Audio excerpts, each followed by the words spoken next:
Good morning all of you. इस video में बात करेंगे बिहार नई शिक्षक भर्ती यानी 6 to 8 की जो वैकेंसी आ रही है 32,000 पदों पे। उसके लिए हम यहाँ पे गणित के सिलेबस को डिस्कस करने जा रहे हैं। इसके साथ साथ आपको अदर सब्जेक्ट का भी सिलेबस जल्द ही प्रोवाइड कराऊंगा। इससे पहले मैंने सारे सब ये सिलेबस डिस्कस कर रखे हैं आपके साथ, लेकिन अभी मैं इसलिए डिस्कस करने जा रहा हूँ। कल आपका नोटिफिकेशन जारी कर दिया गया है। आपका फॉर्म 3 नवंबर से भरा जाएगा और एग्ज़ाम आपका 7 दिसंबर से लेकर 10 दिसंबर तक आपका एग्ज़ाम कराया जाएगा। ठीक है, तो इसलिए मैं एक बार सिलेबस जल्दी से रिवाइज करा दे रहा हूँ, आप फटाफट देख लीजिए। याद रखिएगा, बीपीएससी कोई फाइनल सिलेबस जारी नहीं करता, मतलब आपको डिटेल में सिलेबस जारी नहीं करता, सिर्फ आपको बताया जाएगा मैथ्स। बीपीएससी बस ये बोलेगा कि आपका मैथ्स सब्जेक्ट रहेगा, आप उससे पेपर दीजिए। बीपीएससी बोलता है कि आपको सब कुछ नॉलेज होना चाहिए, उनसे मतलब नहीं है, टॉपिक नहीं देते हो। आप इससे पहले वाली शिक्षक भर्ती में देखा होगा, आपको सिर्फ सब्जेक्ट बताया गया था, कोई भी उसका डिटेल सिलेबस जारी नहीं किया गया था। तो जो मैं टॉपिक बता रहा हूँ, इसके साथ साथ जो भी कुछ छूटता है आपका, ये तो करना ही है। इसके अलावा अगर कुछ छूटता है तो वो भी करना है आपको। ठीक है, एक दो पॉइंट अगर कुछ छूटे होंगे तो आपको अलग से पढ़ना है, क्योंकि बीपीएससी बोलता है कि हम सिलेबस नहीं बताएंगे और न तो सतही ज्ञान पूछेंगे, ऊपर से कोई भी हम क्वेश्चन नहीं पूछेंगे डिटेल में।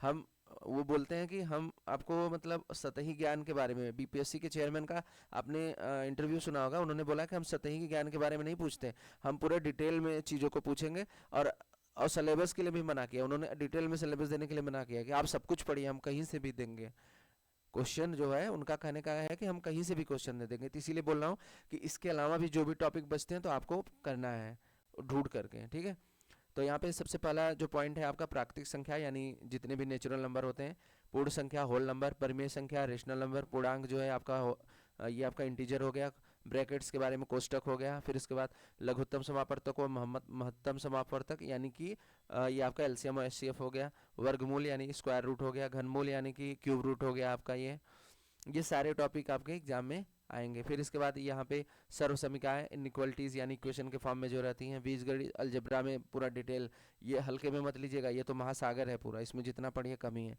फिर अवधारणाएं, चर संख्याएं, फिर इसके बाद यहाँ पे मतलब ये चर संख्या मतलब ये कांस्टेंट और वेरिएबल की बात हो रही है। संख्याओं की घात, एक्सपोनेंट पावर की बात हो रही है। बीजीय व्यंजकों का जोड़ घटाना, गुणा एवं भाग, यानी कि अलजेब्रा में जो प्लस माइनस मल्टीप्लाई डिवाइड आते हैं वो सारी चीज़ें हैं। फिर इसके बाद बीजीय व्यंजकों के पदों के गुणांक, मतलब कॉफिशिएंट की बात हो रही है यहाँ पे, और टर्म की बात हो रही है। ठीक है, सजातीय व विजातीय पद लाइक एंड अलाइक टर्म की बात हो रही है। व्यंजकों की degree, maximum power of the term is called the degree, जो सबसे ज़्यादा पावर होती है। ठीक है, फिर इसके बाद है एक, दो व त्रिपदी व्यंजकों की अवधारणाएं, मतलब इसमें है कि मतलब मोनोमियल, बाइनोमियल और ट्राइनोमियल से रिलेटेड जो टर्म रहते हैं उनके बारे में डिटेल में यहाँ पे सारी चीज़ें डिस्कस होंगी। फिर इसके बाद यहाँ पे दिया गया है, आप देख सकते हैं, युगपत समीकरण यानी कि linear equation in two variable की बात होती है। इक्वेशन हो गया समीकरण, रेखीय समीकरण, लीनियर इक्वेशन, समांतर रेखाएं, पैरेलल लाइन हो गई इसमें। फिर इसके बाद चतुर्भुज की रचनाएं, यानी कि पैरेललोग्राम, जितने भी चतुर्भुज होते हैं चार साइड के, उन सभी की रचनाओं के बारे में। त्रिभुज यानी ट्रेंगल की बात हो रही है।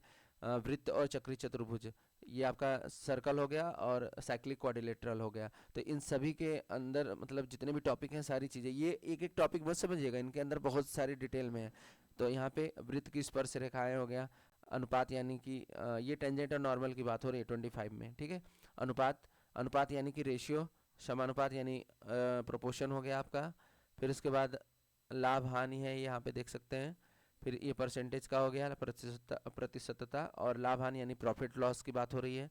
तो ये सारे टॉपिक आने वाले हैं आपके एग्जाम में। इसके अलावा मैं बार बार बोल रहा हूँ, जो भी कुछ छूटेगा वो आपकी जिम्मेदारी है, आपको और भी टॉपिक ढूंढ के करना है। साधारण ब्याज, चक्रवृद्धि ब्याज, सांख्यिकी, आंकड़न का वर्गीकरण, पिक्टोग्राफ, माध्य, माध्यिका, तो मैं सॉरी यहाँ पे मैंने इंग्लिश का नहीं बताया। साधारण ब्याज यानी सिंपल इंटरेस्ट की बात हो रही है। चक्रवृद्धि ब्याज यानी कंपाउंड इंटरेस्ट की बात हो रही है। सांख्यिकी यानी कि स्टैटिक्स की बात हो रही है। पिक्टोग्राम यानी कि पिक्टोग्राम के नाम से ही जाना जाता है। माध्य का आपका हो गया मीन हो गया। माध्यिका यानी मीडियन हो गया। बहुलक यानी कि आपका ये होता है मीन मीडियन मोड, इसको मोड बोलते हैं। ठीक है, बारंबारता, बारंबारता ये आपका वही रहेगा। इसको बारंबारता को आपका देख लेना, इसका आई थिंक मुझे थोड़ा सा अभी याद नहीं आ रहा है इंग्लिश का वर्ड क्या था इसमें। टेली टेली मार्क्स होता है शायद, ये नहीं, ऐसे कुछ समथिंग है, देख लेना। पाई चार्ट, ये तो इसी नाम से दंड चार्ट हो गया, बार ग्राफ जिसे बोलते हैं। वर्गीकृत आंकड़ों का चित्र, मतलब इसका जो क्लासिफिकेशन रहता है, आंकड़ा बनाया जाता है, उससे रिलेटेड क्वेश्चन रहेंगे। संभावना, प्रायिकता, आपको पता है प्रोबेबिलिटी की बात हो रही है। दंड आरेख तथा मिश्रित दंड आरेख, फिर कार्तीतल क्षेत्रमिति यानी मेंसुरेशन की बात हो रही है। अब मेंसुरेशन का मतलब समझ रहे हो ना, ये भी पूरा महासागर ही है। इसमें मतलब 2D figure, 3D figure, square, rectangle, parallelogram, rhombus, फिर आपका ट्रेपेजियम हो गया, जितने भी मतलब सारे ट्रेंगल हो गया, मतलब जितने भी फिगर हैं सभी का आपका उसका एरिया और perimeter, surface area, total surface area, इन सब के बारे में डिटेल में पढ़ना है, ठीक है।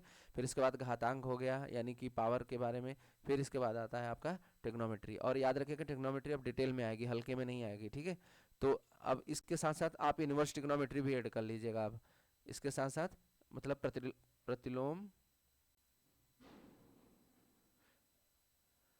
इसको इंग्लिश में इन्वर्स ट्रिग्नोमेट्री बोलते हैं। मतलब जैसे साइन है तो साइन इन्वर्स के फॉर्म में आता है, ठीक है, कॉस इन्वर्स के फॉर्म में आएगा।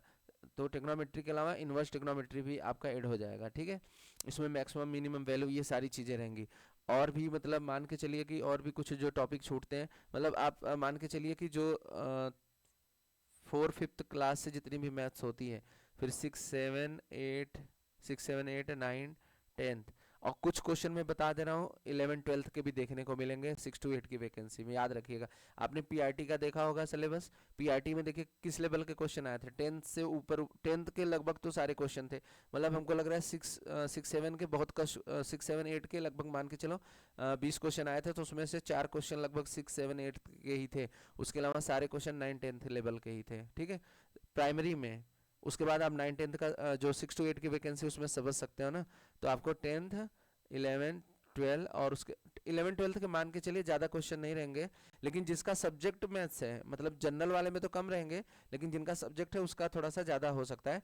मतलब 6, 7, 8, 9, 10, 11, इन सभी में आपको एनसीईआरटी प्लस उसके बाद एससीईआरटी और अपना जो बुक स्टैंडर्ड पढ़ते हो कोई भी बुक, उसके बारे में भी देख लिया। मतलब लेवल आपका यही रहने वाला है, लेकिन टफ लेवल तो जानते हो, बीपीएससी का पीआरटी का पेपर दे लिया या इससे पहले आपने टीजीटी पीजीटी का पेपर दे लिया, तो आपको आइडिया होगा कि क्या लेवल आ रहा है। बहुत ही अच्छा लेवल आ रहा है, हल्के पुल्के में मत रहना कि ऊपर से हम पढ़ के चले जाएंगे और पेपर हो जाएगा। बहुत ही ज़्यादा टफ पेपर आ रहा है। पीआरटी में मैथ्स ऐसी दे दी गई थी, हवा भी नहीं लगी किसी को, इतना ज़्यादा टफ दे दिया, मतलब बहुत ज़्यादा दिक्कत। जिनकी मैथ्स अच्छी पकड़ है तो ठीक है, कर लेंगे, लेकिन जैसे जो बेसिक ज़्यादा अच्छे से मैथ्स नहीं किए हैं उनके लिए बहुत ही थोड़ा सा दिक्कत होती है, इसलिए अच्छे से पढ़िएगा डिटेल में, ठीक है। तो वीडियो कैसा लगा, वीडियो पसंद आया तो लाइक करिएगा और चैनल को सब्सक्राइब करिए। थैंक यू फॉर वॉचिंग, भगवान करे आपका दिन शुभ हो।